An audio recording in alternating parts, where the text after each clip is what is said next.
उप्स, आज तो मैं अपना मार्कर लाना ही भूल गई। अब मैं लिखूंगी कैसे? आहा, क्या आपके साथ भी ऐसा होता है कि आप कभी कभी कुछ भूल जाते हैं? जैसे आज मेरे साथ हुआ, मैं मार्कर लाना ही भूल गई। क्यों? क्योंकि इट स्लिप्ड माई माइंड, यानी मैं उसे भूल गई। कैसी लगी ये फ्रेज, स्लिप्ड माई माइंड? क्या आपने ये पहले सुनी है? वेल, आज के इस लेसन में मैं आपको और ऐसी फ्रेजेस सिखाऊंगी जिनको आप यूज कर पाएंगे तब जब आप कुछ भूल गए हैं। Okay, phrases for forgetting. Forgetting मतलब भूलने के लिए यूज होने वाली फ्रेजेस। तो देखते रहिए पूरा लेसन मेरे साथ। मेरा नाम है मिशेल और आप मुझे देख रहे हैं लर्न एक्सपर्ट, जहां हम सीखते हैं English through Hindi. So let's start. हमारी आज की पहली फ्रेज ही यही है, स्लिप माई माइंड। आहा, मेरे पास मेरा मार्कर है, मैंने झूठ बोला। एनीवेज, स्लिप माई माइंड का मतलब होता है कोई चीज़ एकदम भूल जाना, अचानक से भूल जाना।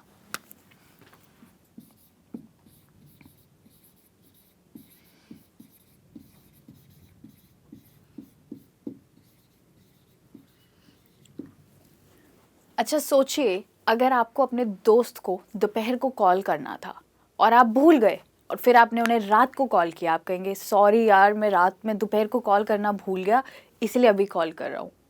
इसी को इंग्लिश में आप कहेंगे sorry, it slipped my mind to call you in the afternoon, that's why I am calling now. Great, तो ऐसे यूज करेंगे आप स्लिप माई माइंड। हमारी नेक्स्ट फ्रेज है on the tip of my tongue. Tip का मतलब होता है बिल्कुल सामने, ओके, एंड टंग का मतलब होता है जीभ। तो जब कोई चीज़ आपकी जीभ पर होती है या कोई वर्ड आपकी जीभ पर होता है, आप उसे बोलने ही वाले होते हैं पर आप भूल जाते हैं। यस, ये मतलब होता है on the tip of my tongue. जैसे कि किसी ने आपसे पूछा, अरे तुम्हें वो लड़की याद है जिसके इतने लंबे बाल थे स्कूल में और बहुत सुंदर थी? अरे हाँ, उसका नाम बस मेरी जीभ पे ही है, मुझे याद आ रहा है, पर मुझे 1 मिनट दो, मैं अभी याद करके आती हूँ। जी, उसी को आप इंग्लिश में कहेंगे her name was on the tip of my tongue, I just remember it. मतलब कि मैं अभी याद करके बताऊंगी, क्योंकि आपको बिल्कुल याद है पर आप भूल गए हैं। तो on the tip of my tongue का मतलब होता है जब आपको कोई चीज़ पता है पर याद नहीं आ रही है।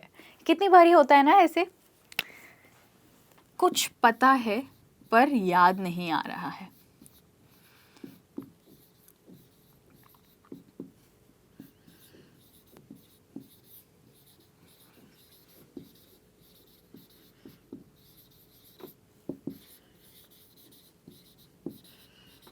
ग्रेट, अब हम आगे बढ़ते हैं और नेक्स्ट फ्रेज का मतलब जानते हैं, रिंग अ बेल। सोचिए इसको हिंदी में क्या बोलेंगे? रिंग अ बेल को बोलेंगे कोई घंटी बजी क्या दिमाग में? इसका मतलब क्या हो सकता है, दिमाग में कोई घंटी बजी? सोचिए, आप अभी उन्हीं दोस्त से बात कर रहे हैं और आपको उस लड़की का नाम नहीं याद आ रहा है। सडनली आपके दोस्त कहते हैं उसका नाम नेहा रस्तोगी है, कुछ याद आया? Her name is Neha Rastogi. Rings a bell. Rings a bell का मतलब होता है कुछ याद आया।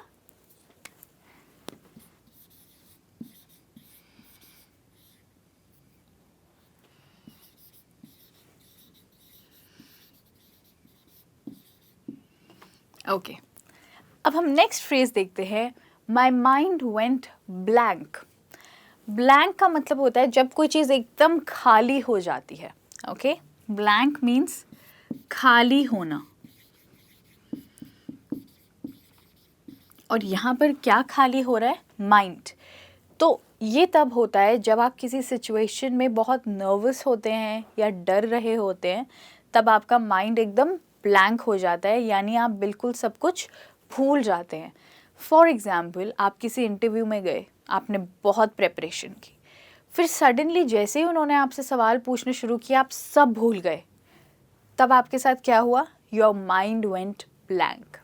अब आप किसी को बोलेंगे तो आप कहेंगे मैं जैसे ही इंटरव्यू में गया, उन्होंने मुझसे सवाल पूछने शुरू कर दिए, इसलिए मैं सब भूल गया।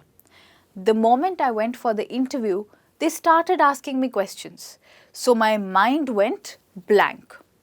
ओके, ये मतलब होता है माइंड वेंट ब्लैंक का सब कुछ भूल जाना।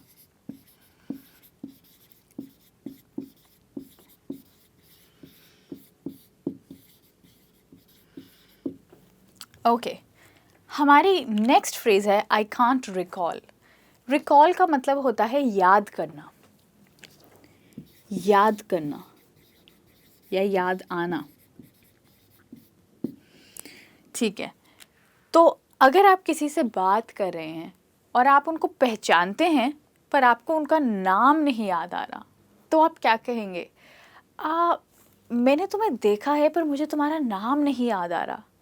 I have seen you but I can't recall your name, मतलब याद ना आना।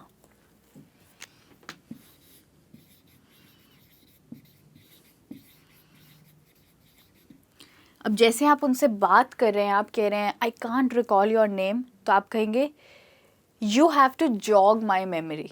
जॉग माई मेमोरी का मतलब होता है तुम्हें मुझे याद कराना होगा। जॉग योर मेमोरी का मतलब होता है याद कराना।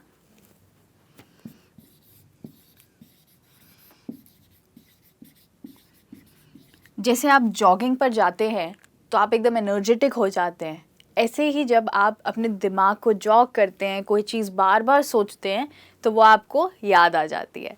जॉग योर मेमोरी की जगह आप रिफ़्रेश भी कह सकते हैं। रिफ़्रेश का मतलब ताज़ा करना। जॉग योर मेमोरी होता है रिफ़्रेश योर मेमोरी, और रिफ़्रेश का मतलब होता है ताज़ा करना। तो अगर आपको किसी का नाम नहीं याद आ रहा है, आप उन्हें ये भी कह सकते हैं you have to refresh my memory, मतलब तुम्हें मुझे याद कराना होगा, तभी मुझे याद आएगा तुम्हारा नाम क्या है। हमारी नेक्स्ट फ्रेज है इन 1 ईयर एंड आउट। इसका मतलब क्या होगा? सोचिए, इसका हिंदी में एक सेम टू सेम ट्रांसलेशन है, इन 1 ईयर एंड आउट।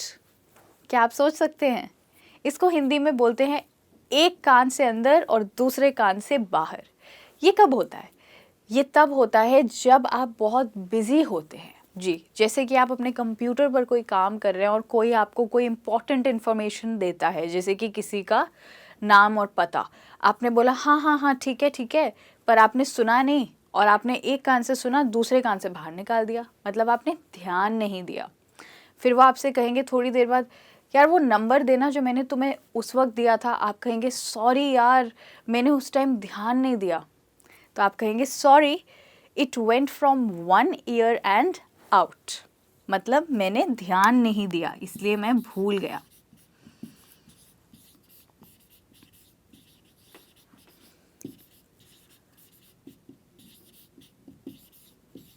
ग्रेट। और इसी के साथ हम अपनी लास्ट फ्रेज पर हैं, और वो है lost my train of thought. तो यहाँ पर ट्रेन का मतलब हमें पता है रेलगाड़ी, और थॉट होता है ख्याल। तो ख्यालों की रेलगाड़ी गुम हो गई है, इसका क्या मतलब होगा? इसका मतलब ये है कि आप कोई चीज़ सोच रहे हैं, बहुत केयरफुली सोच रहे हैं, ठीक है। आप जैसे किसी से बात कर रहे हैं, आप कुछ सोच के उन्हें जैसे कोई स्टोरी बता रहे हैं, अरे फिर पता है क्या हुआ, उसने मुझे ये बोला कि मैं अगले हफ्ते उससे मिलने आऊँ, फिर वो खुद ही नहीं आई। ऐसे करके आप किसी को कुछ बता रहे हैं, बताते बताते आप भूल जाए कि आप क्या कह रहे थे। हुआ है ना ऐसे? मैं क्या कह रहा था, अरे यार मैं भूल गया मैं क्या कह रहा था। उसे कहते हैं lost my train of thought. इसका मतलब होता है बोलते बोलते भूल जाना, बोलते बोलते भूल जाना।